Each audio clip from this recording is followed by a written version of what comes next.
Hello everyone and welcome to the LingQ podcast with me, Elle. Remember, English learners, you can study this podcast episode along with all the other episodes in the podcast as an English lesson on LingQ. Work your way through the transcript, translating words and phrases you don't know while you listen. It's an excellent way to level up your English. If you're up for a challenge, check out the LingQ challenges page. There are all kinds of different challenges in lots of different languages. I'm currently just over halfway through my French 90-day challenge. I'm reading a Stephen King book in French, which is challenging and also super fun. If you're listening on Spotify, SoundCloud, Apple, Google, please feel free to give us a like, a share, or a review. We greatly appreciate it. Today, I am joined by someone from the exact same city as me, Cardiff in Wales. He is a pro wrestler and he runs a wrestling Twitch channel. I'm really excited to be joined today by Shay Purser. Shay, how's it going? Hey Elle, how's it going? It's good to see you. I'm happy to be on. Yeah, I'm excited to be on. Good to do something different. Excellent. Well, it's great to have you. I'm usually interviewing people in the language niche, or I have been, and so it's going to be interesting for our listeners for sure to learn about wrestling, something I really know nothing about, I have to say. So I'm really looking forward to learning something new. First off, you are joining us from Cardiff in Wales, as I said, where I also come from. How is life in Cardiff these days? Yeah, it's good. It's changed a lot in the past decade. It's always been an evolving city, but in the past 10 years, it's really taken a cultural leapfrog, and it's a really fun city to be in. It's nice to see something always changing in the cities, and there's always something to do, so you really can't complain. Yeah, it is. It's such a beautiful city too. So Shay, wrestling. First off, I want to know how a guy from Wales, where wrestling isn't really huge, and it's not like we, have wrestling in high school or primary school. How did you even get into wrestling? So I just so happened that the one wrestling venue in Cardiff, and for the most part in South Wales, was 2 doors up from where I lived. So when I was Perfect. 5 years old, I started going to shows and watching people that would eventually become my trainers, just starting their careers. And I watched 2 or 3 shows, and then I fell out of love with it. Then around the age of 10 or 11, I hated television wrestling, by the way. That is the other that I didn't like. I thought it was fake. Oh, okay. But I thought the stuff that I was watching was real, just to let everyone know it's all fake. I just was convinced by the illusion of television that the television stuff is fake, but the stuff that I'm watching in this community center is real, when in reality it's the exact same thing. Oh, okay. Oh, I was going to say, wait, they're different? So when you say fake, I know... I use the word fake as a umbrella term. It's predetermined is the word to use. Predetermined, okay. We work together in the ring to create the most interesting match possible for the paying audience, is the way to think about it. Okay. Injuries still happen. I've torn my MCL. I've had multiple concussions. Not a fun time. But in the same vein, I've also had some really fun experiences in it. And I eventually started to understand this aspect of wrestling and started to really appreciate it. And started to watch all kinds of wrestling. I was watching wrestling in community centers in America on YouTube because I thought it was cool and interesting and different. Then I go and then I really started to get back into it when I was a preteen into teenager. I really started to enjoy wrestling again. I started going to live events. I started bouncing around city to city and just trying to find out everything from what was going on in Japanese wrestling to what was going on in American wrestling to what was going on in European wrestling. And I started to dig into the British wrestling scene. And I was like, okay, I want to do this now. How old do I have to be to start? And in Britain, we're notorious for starting incredibly young. So I found a training school in Newport, which is about a 20-minute train journey from where I live. And I phoned up the trainer. And I've always had quite a deep masculine voice anyway. I hit puberty voice-wise at 13. So it really so I pick up the phone, he didn't even question my age, and I turned up. I didn't expect that. He's like, where are your parents? I was like, I'll be okay. And then I kind of weaved in from there, and I started training in Newport originally. Then I went up to the Midlands to go and train with a man who is now one of the biggest names in wrestling, which is great. And then I bounced around the United Kingdom scene over to America. I've done a lot of bouncing to train, and I've enjoyed it. Yeah. So is it then Is it a growing scene in the UK, the wrestling scene, since you started? As I started, I'd say the year after that, British wrestling came into what we call a boom period.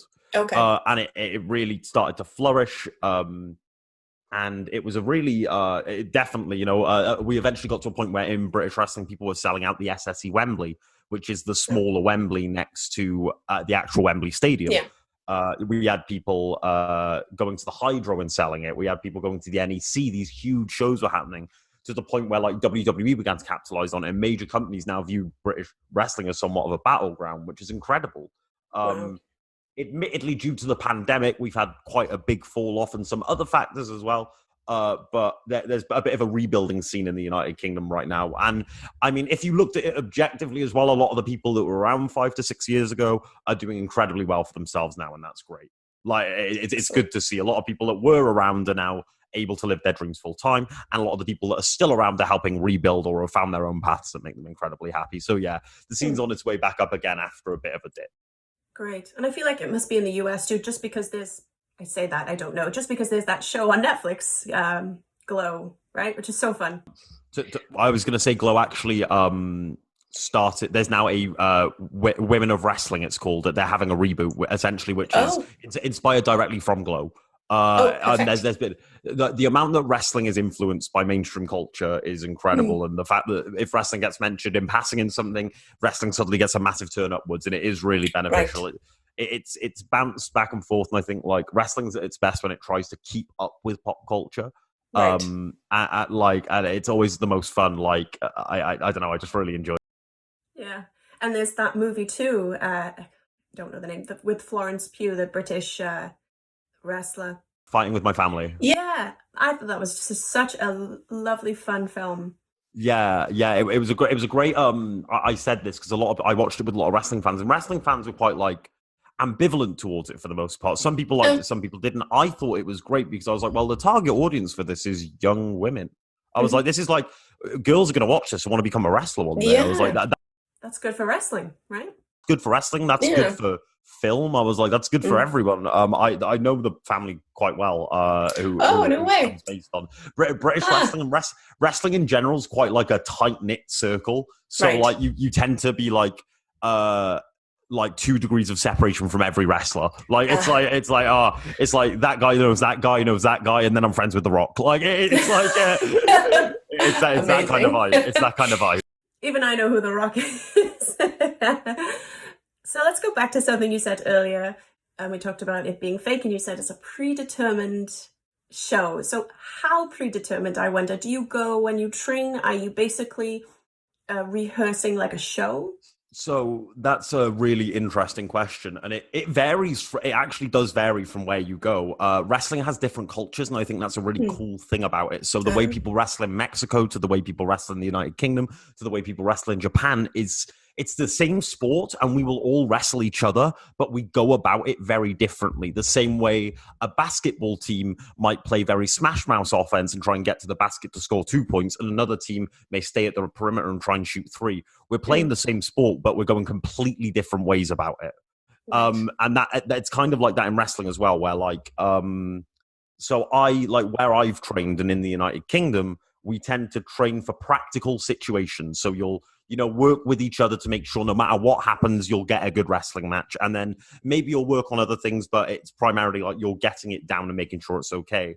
Then you'll go to maybe Japan, where they do tend to go a week or 2 in advance and prepare everything and make sure everything's at least somewhat clean and smooth. That doesn't surprise me. Yeah, I was going to say. I was also going to say the cultures of the wrestling replicate the actual cultures very well too. Interesting. Okay. And then in America, there's kind of America's kind of again representative of the real world. America's kind of a melting pot of wrestling culture, where like there's a Mexican wrestling culture there, there's a British wrestling culture there, there's a Japanese wrestling culture there, and it's a bit of a melting pot, and you can go there and really do anything. And it really does vary on where you go. It's really interesting. Right. And speaking of the States, what about like Olympic wrestling? That's a completely different thing, right? Yeah, completely different. But we do see a lot of Olympic wrestlers transition to wrestling because I think there's this thing about being so fluid with your body and being able to move very cleanly that translates to wrestling, and also fundamentally just being coachable. Because wrestling's something that involves, like, you could be the best actual wrestler, as in the fundamental moves of wrestling in the world, you could be the best at. But if you can't pick up a microphone and talk, you're never going to succeed in the industry. And that's that's the performative side of it. Or at least people will have you believe that. There are other ways of succeeding. But exactly, you can. Some people may, and that's a great thing about it as well. Some people could view, legitimately, the wrestling is the one sport where you could be the best wrestler in the world to one person and the worst to another. And there's no real, it's incredible. Wow. And is there any... There's no beef between, the Olympic wrestlers and the... I don't think so. I think like we take it very in stride. Like the only animosity I've ever felt is like from MMA fighters tend to be quite like... okay. Like, and again, that's a big generalization. I've met some great ones. I've worked with people like Ben Askren, and they've been great, and they've been super... like nice and supportive of wrestling, but the issue is you can never really complain, because some of the most successful amateur wrestlers of all time have gone on to work for WWE and be professional wrestlers. So it's like, and also the big thing, there's, even though there's not at all levels, there's money in a lot more money in professional than there is amateur, because amateur wrestlers don't get the contracts, you don't see amateur wrestling on TV every Monday night, whereas you do see professional wrestling on TV every Monday night. So it's a logical transition for a lot of them. Fair enough. Yeah. How about the skills to be a good wrestler then? As you mentioned, one side of it isn't physical, it's more personality, and that makes total sense. What else do you need? There's so many different, at a base level, so I'll describe and there's several different aspects of wrestling as well. As like, if you're a television wrestler to an independent wrestler, there's a lot of different things you tackle and take on. But the actual in-ring physics, you first of all have to be strong enough to be able to carry your opponents. You have to have enough endurance to be able to continue between an 8 to sometimes 60-minute match. Sometimes you can go 60 to 70 minutes in matches. I've been in those matches. It's insane. Are they the same weight as you? Sorry, the person, your opponent? I have wrestled people that are 4'2" and 80 pounds, and I've wrestled people who are 7 foot tall and 300 to 400 plus pounds. And you have to be able to lift that 300-pound person? It's a help. Especially when you're training, you have to do a lot of training with people that are heavier than you. It's kind of like the worst case scenario. Run around with a guy who's 6'8" on your shoulders for 10 minutes. You'll never do it in a match. But do it to get used to it and get that. And then there's this other aspect where the entire time you're working with your opponent. So you have to also have great communication skills. You have to have the ability to convince everyone who is watching the feeling you're trying to convey as well. There's the stage performance side of it. Right. And then on top of that, you've also got to go and sell your merchandise afterwards. You probably had to set up and help pack down the ring as well. You've probably driven 5 to 10 to 20 at points hours if you're in the States. Like there's so many things that go into wrestling. It's endurance for the mind and body. There's the acting side. It's a lot of things go into it. And there's definitely. It's definitely something that takes a lot of determination, skill, or passion. One of the three usually. Right. Yeah. I guess the passion for sure. As you say, you're traveling. You're spending so much time. You're hurting yourself. Yeah. Like I said, I've had multiple concussions. I've broken my hand. I've torn my MCL. I've torn my ACL. I've had a rough time of it. I perforated my eardrum, which is a horrible thing. Which is a horrible thing when communication is key in wrestling. Yeah, and just a horrible thing. Just a horrible thing in general. Yeah. Anything with the ear. Yeah, not fun. It was the best way I could describe it as well. It's like being underwater. Like it was like it just sounded for a week like I was underwater. I sadly don't have perfect hearing anymore, but it's we do it for what we love. Hey, we do it for what we love. That's what I always say. Yeah. And what about your most recent interview? Before we started recording, you told me about your wrist. Oh yeah. So I do a separate job. Again, like I said, stage performance comes with professional wrestling. Shout out to Bingo Lingo. They're an 18+ bingo company based in the United Kingdom. I am one of their stage performers, or they're also known as grannies. And apparently injury just follows me in life. I've managed to break my wrist, and I think you can see surgery scar. This just there. If you're watching, if you're just listening, you won't be able to. But it's a nasty scar. It looks like I'll describe it for someone that may be listening. It looks like it looks like a cartoon shark bite. That is actually like the exactly what it looks like. Oh my goodness! How long ago was that surgery? I'm 3.5 weeks now post surgery. Okay. I'm 4.5 to 5 post injury, I think. So yeah, it's pretty fresh. It's been a time. Yeah, pretty fresh. Yeah. Ooh. Okay. Wow. Bingo. Okay. Yeah, it's. I'd recommend checking it out. Okay, I'll put a link to that for sure. And that's just in Cardiff, or is that around the UK? It's all around Europe now. We did our first show in Ibiza last month. Yeah. Fun. And dare I ask why it has to be? Well, I mean, an 18 plus. I guess it's gambling, but 18 plus. You mean it's run in the clubs, or it's in?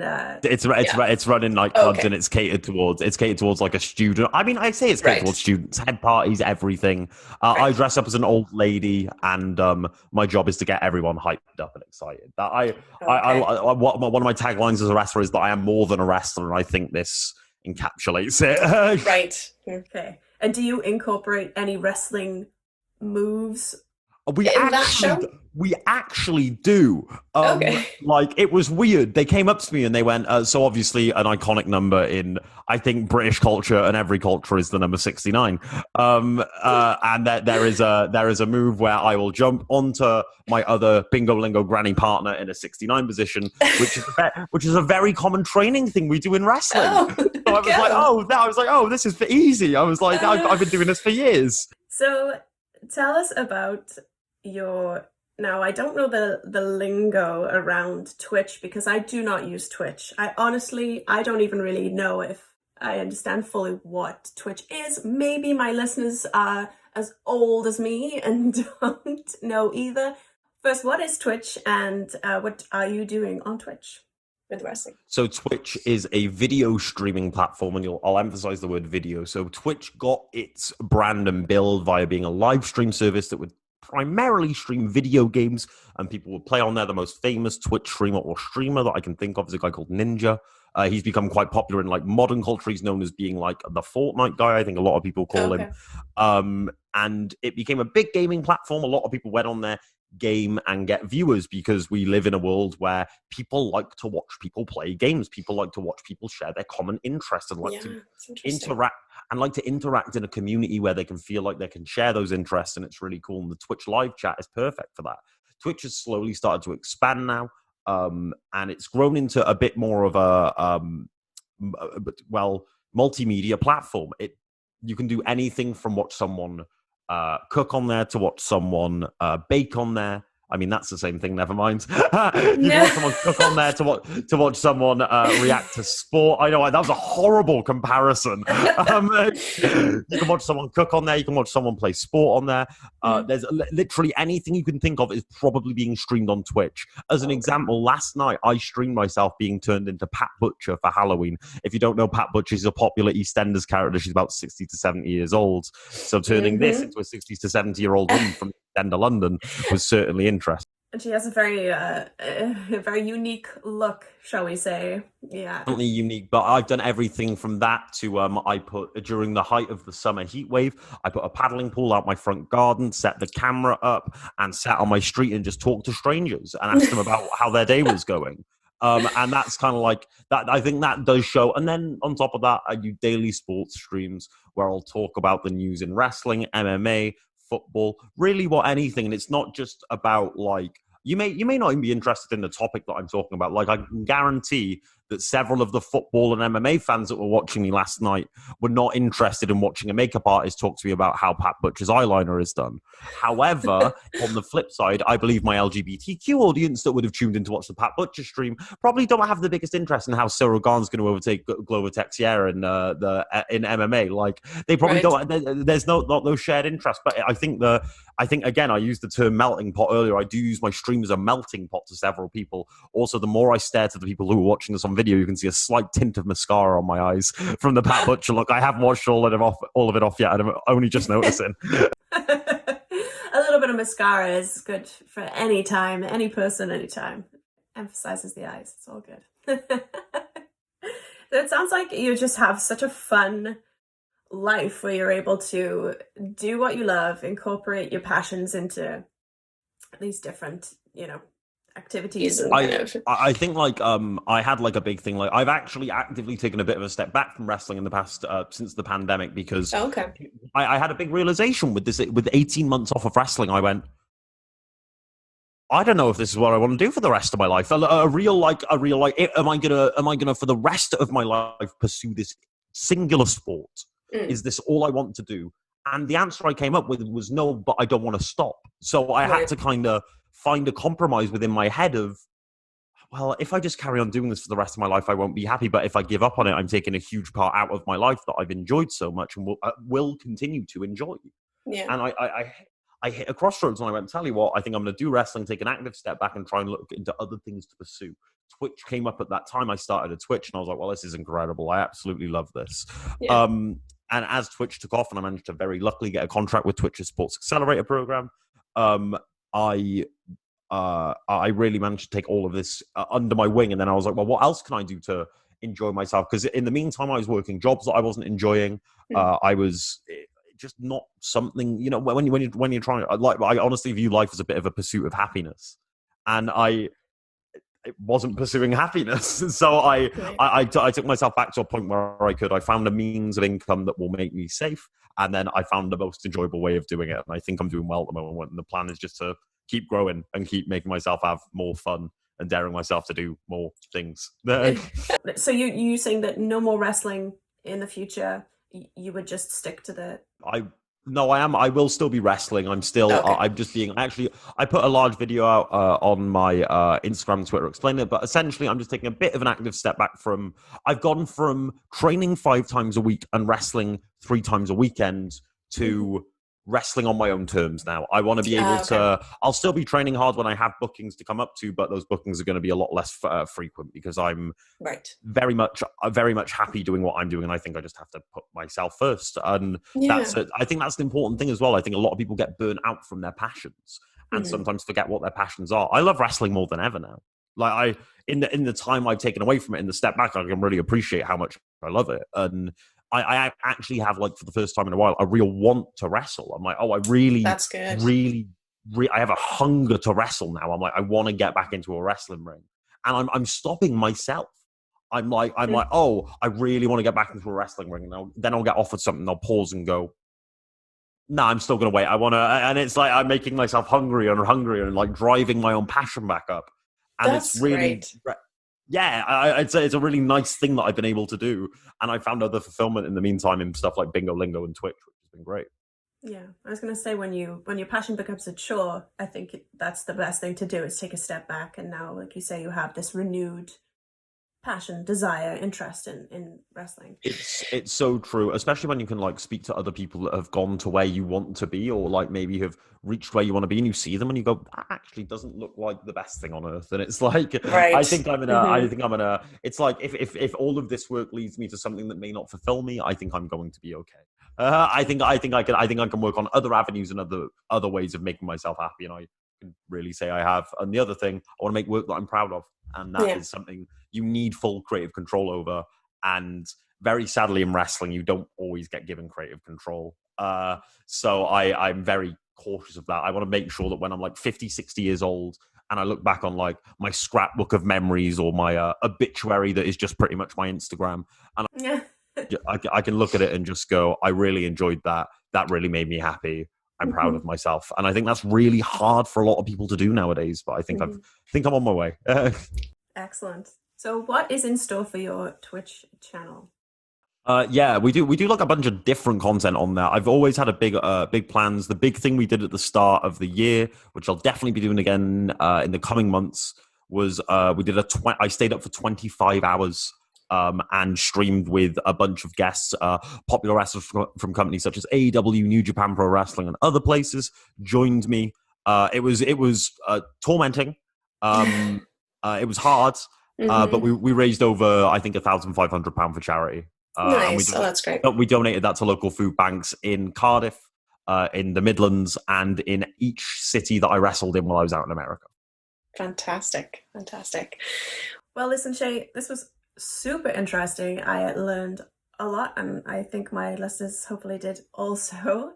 Yeah, I want to thank you so much for joining us, and best of luck with the channel, best of luck with Bingo Lingo and all that good stuff. I hope you don't have any more injuries, because you'd think having a break from wrestling meant your body was getting a break, but it seems that's not the case. So The real funny thing is I've been injured every October for the past 4 years. There is something about the spooky month. I was gonna There say is that's something about the spooky month. Oh dear. Okay. Well, at least now you know. Next October, just lock yourself in your house. Don't go anywhere. Yeah. Shay, thank you so much. I hope it heals well, your wrist. And yeah, thanks for joining us today. No worries. Thank you so much for having me.